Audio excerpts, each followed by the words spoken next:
Hello, all you wonderful viewers out there. How's it going? Welcome back to the Esports Rewind podcast. Each week, we break down all of the top stories in esports and gaming, but first, we always read the comments. So thank you guys for leaving them. Do you have yours pulled up, Hunter? I do. Because you know I have mine. This comes from Chronic. He says, "Oh, what, Jake? Your Pokemon's boyfriend? Congrats, buddy." To which all I gotta say is no. But thank you so much, Chronic, for the comment. What do you got? This is probably one of my favorite comments ever. This is from Jessica Zane, and there's also a response to it that goes with it that I have to read. She says, "I love all phase drama. I can't wait until it gets released that I'm dating one of the members." Underneath, Pope Francis says, "Does he satisfy you? If not, then I am available, and you will also get free trip to the Vatican." So I don't really know what's going on there. Okay. Be careful down there in the comment section. We hope you guys all enjoy. Let's get into it. And I truly think one of the better stories out there is the mindset of a guy like xQc. Someone needs to go on a deep dive into that guy's mind because trolling, joking, being serious, I don't really know. But him versus 100 Thieves is always going to be an interesting discussion because I can only hope one day that him and Nadeshot go at it for no apparent reason. Last time we talked about xQc in a major beef was him and Ninja, which everyone remembers, him versus Jessica Blevins as well. He certainly is one to know how to go into these arguments and has a large dedicated audience. It was for the second time in the past 2 years. Does it randomly, so it seems, whenever he so does choose, after a viral clip of Nadeshot during an interview broadcast live on E3 where he talks about people making fun of him for not winning enough championships. Within 48 hours of that, it's actually xQc during a random stream, random Valorant game, after being matched up against 100 Thieves Rated, who's actually a Warzone pro. He goes to his teammates, 100 Thieves does not have pro players, not even on their pro teams. All they have is content creators. This Rated guy, not classifying. Guys. Let's keep it a stack, okay? Oh, maybe, 100 Thieves doesn't have any players, they only have content creators. Even on their pro teams. For no apparent reason, 30 seconds, in and out. That could say, Yeah, what's up? What'd you say there? In and out for 30 seconds, xQc. I think he is just somehow managed to build himself a brand and an audience that is borderline uncancelable. Like, he's gotten into that groove of... Not that this is anything to be canceled over. Oh, right, definitely not, but... Make that clear. He has that kind of edgy...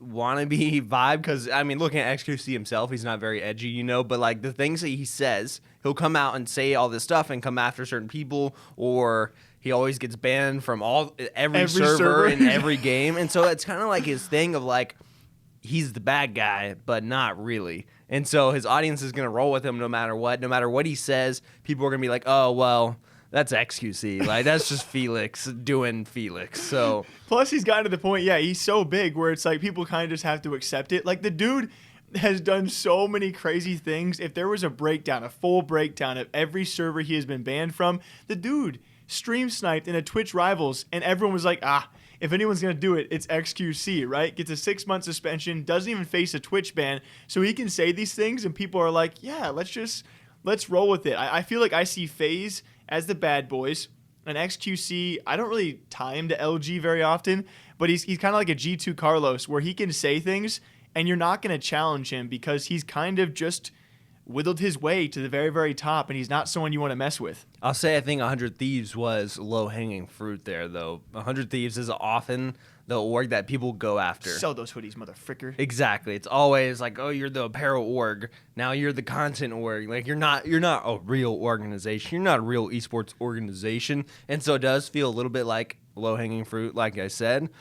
But I like it. It's a good jab. Oh, yeah. I think it's funny. I think it's not anything serious at all. It's banter. You line it up with the same clip where he called out Nadeshot and 100 Thieves last year, where it's not anything too serious, but it does make you think. I just want to know in the back of his head, is he trying to get a response from anybody? Because if he does ever get a response, what does it turn to then? Because that's where he can fully unleash himself. Like, was he poking and prodding? Him and Ninja and Jessica Blevins had their back and forth on Twitter, and it felt like he was just kind of waiting to unleash. He has all these thoughts. So he's waiting for the perfect moment. So I don't know if he has anything against 100 Thieves or if he truly does believe it. But at the end of the day, it's fun banter to analyze. And I agree, 100 Thieves, if you're going to go after any organization, 100 Thieves probably low hanging, easy jabs here and there. You'll also get the most views and most clicks because they do content well. And so if you're going after them saying you're just a content organization, you're going to get more eyes on that than probably any other organization. And because last time Nate shot 100 Thieves and he even responded to anybody, because they rarely do, was Hastro and Envy. And it wasn't even Nade shot, it was Courage going after Hastro. So hey, perfect world. Let's have Courage go up against xQc. But I think, again, Courage versus Hastro, that's an easy win for him. Courage versus xQc, I feel like that's different realms, but that would be something I would never have seen coming. I'd be interested to see them beef it out on Twitter, you know? Oh, I meant in person. In person? I think it would be a totally different story. xQc will never fight anyone. We've seen xQc, there's no chance he's squaring up with any person. Ninja, maybe, because that's his twin brother. Yeah. But other than that, like, just seeing them on social media would be funny because I feel like they could have. I think everyone in 100 Thieves, like Nadeshot and Courage, knows xQc's vibe, and so they know he's gonna. Like, they're not gonna take that the same way they took Hastro coming after them. 100%. They're not gonna be personally insulted, and so I bet they could have some pretty good back and forth on Twitter, and everyone be okay about it. xQc versus 100 Thieves. Will we ever see them actually go back and forth? We wait and see. Support for Esports Talk is brought to you by Manscaped, the men's below-the-waist grooming champions of the world. We've all had accidents when shaving below the belt, but it doesn't have to be that way. Manscaped just launched their 4th-generation trimmer, the Lawnmower 4.0. You heard that right, the 4.0. Join over 2 million men worldwide who trust Manscaped. With this exclusive offer for you, 20% off and free worldwide shipping with the code TALK at manscaped.com. And now, back to the podcast. Nico. We were talking about 100 Thieves, and now we're talking about one of their members signed quite a while ago. Now, someone who has made, it seems, a good amount of money ever since her joining, that being 100 Thieves member Neekolul, under fire quite a bit over the past, couple of weeks now, after unveiling a $2 million apartment tour. I got to hand it to you. You had a solo video on this. I have not really dove too deep. I hate going into politics because that's somehow tied in here. And then once you dive into politics, you just get a wide variety of people, and I'm not smart enough to handle those kind of situations. So if you want to explain it, all I know is that there's a lot of images going around about her wearing a sweatshirt saying tax the rich, and lo and behold, a year and a half, 2 years later, she is now pretty wealthy, showing off a $2 million apartment, rented or bought. People were upset that she has now made some money. So she kind of blew up from her OK Boomer video, went mega viral from that dance. She had a Bernie Sanders shirt on during it, and so immediately blew up. Also, I remember when it happened, there was a lot of tweets and stuff about how she blew up and then immediately lost like thousands of followers after she blew up because everyone found out she had a boyfriend, which was kind of hilarious. Like, that'd be a later discussion. A girl goes viral and then loses followers after everyone realizes she has boyfriend. But so that happens, and then she makes kind of a reference back to that this past year because it was a year since her viral video, and so she remakes the OK Boomer song, this time in an AOC. AOC was selling these sweatshirts that said tax the rich on them. Just kind of ironic now that I think about it, that you're selling sweatshirts that say tax the rich anyways. And then people get upset because she is a content creator who has a lot of money, has the $2 million apartment tour in Dallas, and people are like, wait a second. You bought a place or rented a place in Dallas, Texas, instead of in LA because those are lower taxes. So how are you, promoting this leftist stuff? When you go into politics, I'm like, right. It's just left like hand, right hand. I don't know what. Again, there are so many things, so many ways to come in on this one. So I understand everyone has a different side on this. All right, we're not trying to offend anybody about this. When I think about that, though, that one point in particular of people being upset that she moved states. Like, are we now getting upset at people trying to save money? Like, she's still paying taxes. She is paying the taxes that are due in her state of living. There are other creators out there and streamers who are literally leaving LA for that same reason. FaZe members, 100 Thieves members, other gigantic streamers are leaving LA to save money. They still pay taxes. So for me, people getting pissed off about that, I was like, I agree. And it gets even funnier when she goes on to talk about it. She has two instances that I think are worth bringing up. One is she sits there and she's like, well, when I was talking about tax the rich, like I meant like the billionaires, the people who have all this money and stuff like this, because she was looking up these net worth of her, which was $1 to $5 million. She's like, "Where's that? Where I would love to see that $1 to $5 million. Like, if you have it, let me know because I want it."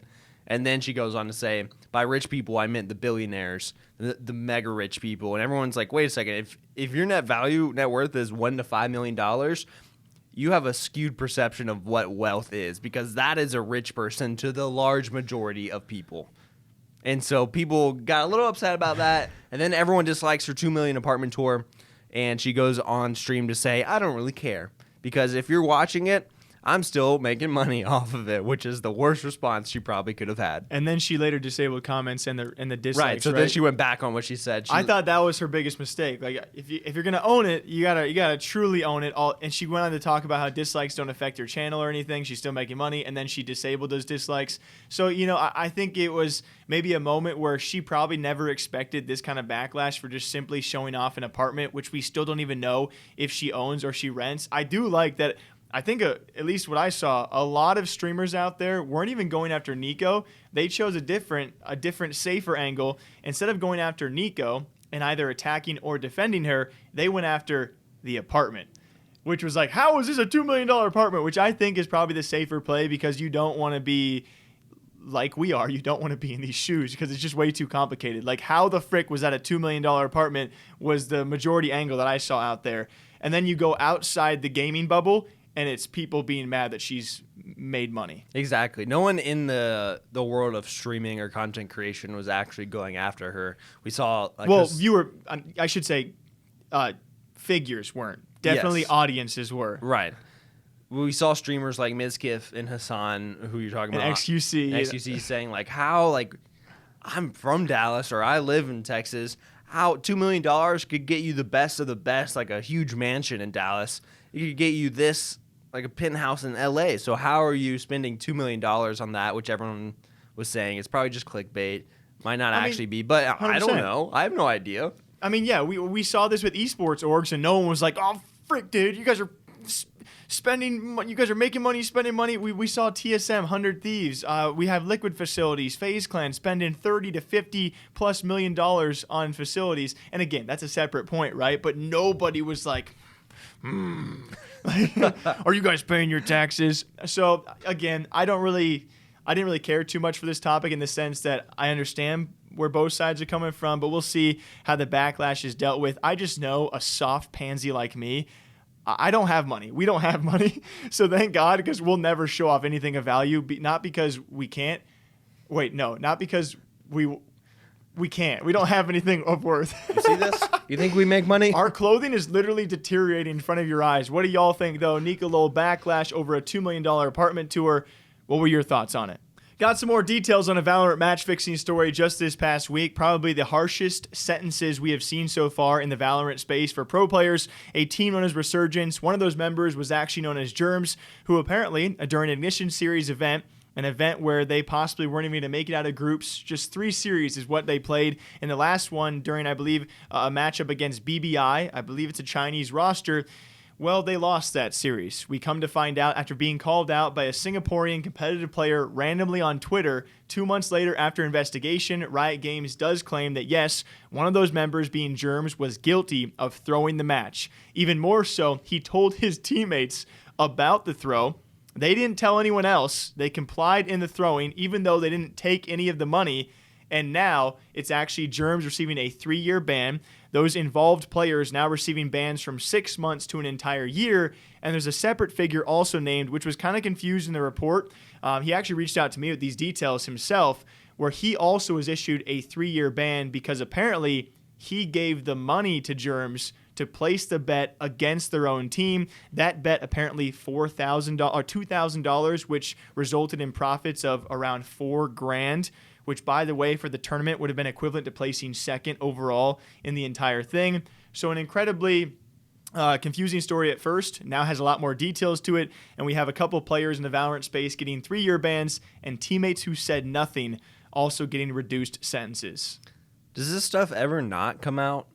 Why do people do this? I mean, the most shocking part of this story to me is the teammates. Because that they didn't say anything, or that they went along with it? Like, they went along with it and didn't say a thing. Like, they obviously complied in the investigation, but even 6 months to a year you're gonna have to go back to a job, right? You're gonna not be able to do. I don't know. To me, it's like in that moment, and again, I've never been in that moment. Like, what if you and me walked on a LAN and you were like, "Yo, bro, I'm cheating today," and I'm like, "What?" and all of a sudden, you start cracking heads, and I'm like, "Oh, you being serious?" Like, Right. Do I stop the match? Do I before the match tell someone? Do I during the match say, "Oh, he wasn't kidding," like someone like help, or do I comply and think it's gonna be okay? Right. That's what the sticky situation is. Well, this is my teammate who you might be friends with. I mean, you could hate them, but if you're teammates with them, you're at least acquaintances. You play with them, and you don't know what the consequences are really going to be if you take your teammate to, riot officials and say, this person's match fixing. They're on my team. You're probably thinking, crap, our team's going to be banned from this. This is my job. I don't want that to happen. I'm just going to ride it out, I guess, because I don't know what to do in this situation. Yeah, I just don't know if people think about the future consequences. I think in the moment you say, we won't get caught, right? I mean, this is a tier 2, tier 3 event at best. Randomly in Singapore, what are the odds that someone catches us our last series of the event losing a little 2-0 here and there? Now, when it comes time for the financial side, it obviously shows you how valuable it can be. Right. You're one series away, probably not going to make it out of groups, and one guy decides, you know what, we're already on our way out the door, let's just throw a match. I can make like 4 quick grand. Pretty financially viable for a lower tier event. You can imagine at higher levels. I mean, we've heard stories about CS:GO major competing teams being offered, I think it was like 50 grand to throw a series, and that's life-changing money. So obviously varying circumstances. I think the punishment for those 2 implicated players, heavily involved players, 3 years, easily deserved. And at the end of the day, I think it's a message to all teammates out there. If there is wrongdoing and you are aware of wrongdoing, you have to speak up then and there. Otherwise, if you stay quiet for any period of time and you let it go on, you are going to be held accountable for being associated with it.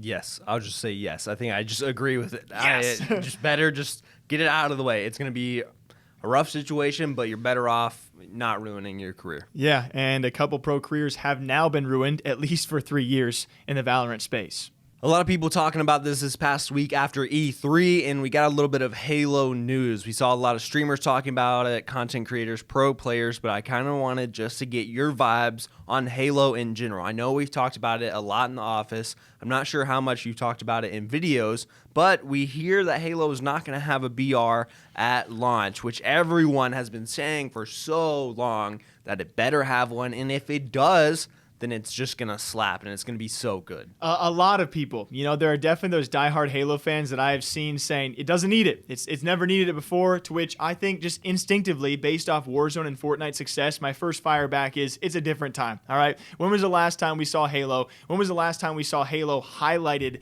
in the gaming and esports space? It's been several years, and so it's a new age of video games where all of a sudden you can have a main title multiplayer, and you drop a BR separately, and it can really, really help the success of your game. We saw Battlefield obviously not going that route either, at least for now. Both titles have not announced a Battle Royale. And so for me, I think nostalgia plays a huge factor in whether or not Halo can survive, but that's just my opinion, right? Like I think naturally that if you can add a BR to a lot of your games out there right now, it will help your game. But we saw the struggles with Infinite and how long it's taken to get here.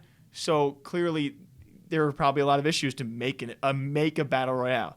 I think a lot of people are split on this because, like you said, nostalgia has some people saying we don't need it. We don't want a BR. We want it to be just like old Halo, which it could still have the classic multiplayer that everyone loved. But I think if Halo wants to explode past what it has been into this new age of gamers, past the nostalgia, then adding a BR makes so much sense because you can't think about Courage and Nick and Tim playing multiplayer Not for that long. in Halo for Not a for that long long. time No. versus how they've been playing Warzone, which completely changed the game of Call of Duty because we have pro players playing multiplayer and stuff like that. They would not be still playing COD multiplayer. No shot. No And shot. So this changed a ton for Call of Duty. It has made them Everything. so much money. And even we have Warzone pros being signed now. So imagine Halo comes forward. You already Yes, have bro. Halo Pro teams. Then you'd have Halo Pro BR teams as well. And then Halo BR content creators. And so financially, I think it makes sense for Halo. It's just going to be a decision of if that's the direction they want to go in the long run. Yeah, and this is not a great comparison, but what I think about is what I dealt with in RuneScape, where they split off, right? You got the new RuneScape and you got old school RuneScape. Is it RuneScape 3 now? I don't know, because that split freaking killed it. But you still have old school RuneScape, which came back. That nostalgia factor, right? Yeah. Even then, you needed more than just old school RuneScape. They added Deadman mode and all of these, of course, quest lines and bosses. They kept on adding stuff to what was once and still is a great game. They kept on adding. I think Deadman mode would be my comparison here of like, can Halo really stand on its own based off nostalgia factor alone? To me, no. To some people, yes. I think a BR only helps your odds with surviving, and I think your comparison of COD multiplayer versus COD Warzone, what do you see COD streamers playing? It's not multiplayer. It is Warzone. So that's where we come from. We understand both sides. Halo without Battle Royale, can it survive? Can it do well? I hope it does. Yeah, me too. And, it would maybe be so if it much does fun. well enough, they add one in later. So we wait and see, and we'll be waiting a while. Really quickly gathering your thoughts on this one. A little bit of a Nadeshot drama, huh? We actually posted a clip over on Twitter about a great interview, a great little rant done by Nadeshot on the current model for esports. You know, really having to branch outside of esports into entertainment. You have to sell merch. You got to do a lot of things to make money and be profitable, because esports alone is not profitable in its current state. You got to expand. You got to be doing things like 100 Thieves or FaZe or other brands are doing to try and make more outside of direct esports. After that, though, we found out that apparently that interview was set to be done with Ven Esports alongside Hector Rodriguez, who was hosting a series with them, and he had no idea it was going to be broadcast live in front of a gigantic E3 audience who wants to see games and teasers and trailers, and we found out does not want to see two esports CEOs talk about their financial concerns. I'll say my biggest issue with this whole thing was when Nadeshot was tweeting, and he pointed out the fact that he specifically asked to see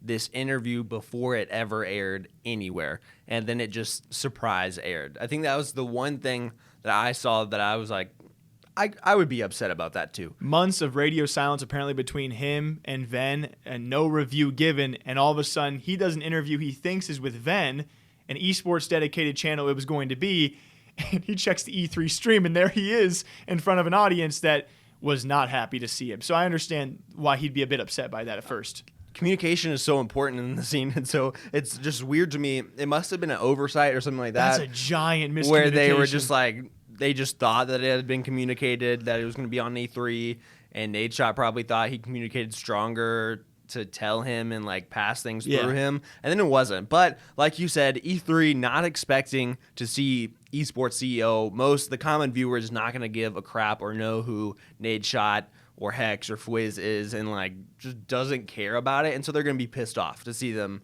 on their screens. Yeah, at the end of the day, it was actually Nadeshot, being a bit disappointed. Eventually, it's actually Ven reaching out and apologizing for that miscommunication. It seems all is well.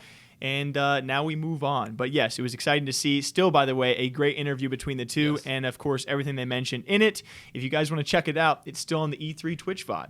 We also got some crazy action in the Super Smash Bros. Scene recently, which was just really kind of hard to watch, I'll say. I don't know how much you got to watch of it. I know I forced you to watch some and like showed you some of the details, but this is Leffen versus Hacks. Once again, big names in the scene, where Leffen has been controversial in the past. A lot of people have mixed opinions about him, but Hacks comes forward because Leffen is doing an interview on another show. And so Hacks releases a 136-page document as well as a 2.5-hour video about Leffen, of all of these accusations of him and these theories about how Leffen is manipulating the scene, and it gets a little bit crazy, I'd say. Yeah, I wasn't a fan. I didn't make it too far into either one, so I guess if you want to call me unfair for that, but it was, I think I watched the Stan show, great esports show if you guys want to check it out, and his quick take on this, it was just weird. I mean, like, I understand why Leffen and maybe others were scared by this. If anyone goes after anybody with 2.5-hour video, whatever it might be, 130-plus page document, some of the things that were mentioned, to me, I don't even know how to react to it. I was weirded out, and I was just like taken aback because Some of the weird details, I'll share just a few. Yeah, just to get you a little taste of it. You didn't have to say much to me to be like, holy frick, this is way too deep. So first of all, the worst thing you could ever do, and this and more is in the video that I made about it, but the worst thing you can ever do in any document that you want to be taken seriously is include a Hitler quote, which he does on page 5 of 136. And so first, like, already not doing well. Then he is referencing Death Note, an anime where the character writes names in a book and it kills them. And he's saying Leffen is trying to recreate the Death Note on his phone, which is immediately like, okay, where are we going with this? This sounds crazy. And he refers to Smash as totalitarian, the whole scene as totalitarian, and that Leffen is trying to manipulate everyone, does whatever he wants, gets people banned from tournaments, and it just seems like a big conspiracy theory, more or less. I hate to call it that, but that's what it feels like. It feels very paranoid overall, and a lot of people discounted it immediately, which feels kind of bad because I do think there's some truth in the background to some of this stuff. I think Hacks probably has had difficult situations with Leffen. I don't think you go into this amount of detail unless this comes from somewhere. I like to think that. Right. But if you're trying to get to the point, you got to do it in a much more concise fashion, a much more sane fashion. Watch your references you make. And also a huge thing to include right off the bat is evidence, not quotes from one of the most evil humans to ever walk the world. Which he kind of does, but his evidence is stories. He tells a bunch of stories about Leffen in the scene and all these different things. And he did actually take down that 2.5 hour video and reposted it as an hour and a half, which isn't that much better, but an hour better, I guess. And people liked it more, but not as many people saw it. People were like, oh, this is way better. You presented it better. You didn't sound as crazy, but people were still bothered by it because it is an hour and a half. I will say watching it, that you can see real emotion, like you said. You can see he's very upset about these different situations that he's telling stories about. He gets upset, he starts crying, like he's choked up. And so it's hard because you feel bad for Hacks of whatever is going on, but you can also obviously tell this was way too far and some things are skewed. You seem like you're taking a lot of normal stuff to the next level and having the conspiracy theories. And so, yes, he does get banned from a Smash Bros. Tournament because of this. Leffen says he's going to get lawyers involved probably because he's afraid for his safety. And so, crazy situation overall. Yeah, I mean, it's really a tough situation because the first splash in the pan takes you back. You're like, whoa, instinctively, you're like, how can I believe any of this with some of the things that you said? Like, They are just too far. And then on the flip side, you don't realize how much this can spark. This can really, really drive people to not like Leffen. And who knows, when you're showing up to in-person events, what people can be driven to believe and think about you, that can spark so much hate. And yes, maybe a safety concern for someone like Leffen too. So you got to realize your actions, they have consequences and they do provoke things out of other people, which is the craziest part, especially in a scene like Smash, where these are notable figures and these are big names. And the Smash scene has kind of been riddled with a lot of controversy over the past 2 years already. So for me, I really can't make a final comment on it. I thought it was pretty crazy, some of the things that were said. And I guess we can only hope that both sides, get out of this what they want, which who knows what Hacks exactly wanted out of all of this. I'm thinking Hacks just wanted awareness and wanted people to Get know out there. what was going on. He wanted Leffen to be seen Well, it's out there. Right, with a more like fair lens, I guess, which I don't think he really presented well. And yeah, so like you said, we'll see what happens. I'm not sure what either side wanted out of it, but hopefully both parties are safe and have the help that they need. Yeah, I guess on a really, really quick side note, I am smiling because Leffen, the only other time we talked about him was the SBMM debate, which was huge. He went after like everybody. He went after our boy Hitch. We covered that back in the day if you guys want to check it out. The dude does have a nasty side. He pops off on people for random reasons like skill-based matchmaking. So that's why I was smirking towards the end there. But yes, we will see what comes of this Leffen versus Hacks. Yeah, as per usual, we hope you guys all enjoy this episode of the Esports Rewind podcast. We thank you all so much for watching. All of you fools out there leaving comments, leaving likes on the video. We really do like this kind of longer format to air out our thoughts on all these lengthy videos. So, as per usual, thank you all for watching. We'll catch you back here next time. Hunty, you want to show them the door? Yeah, fix your hair, tuck it by your ear a little bit. You guys, you look great. You're beautiful. You guys are beautiful. We'll catch you back here next time. Okay, bye.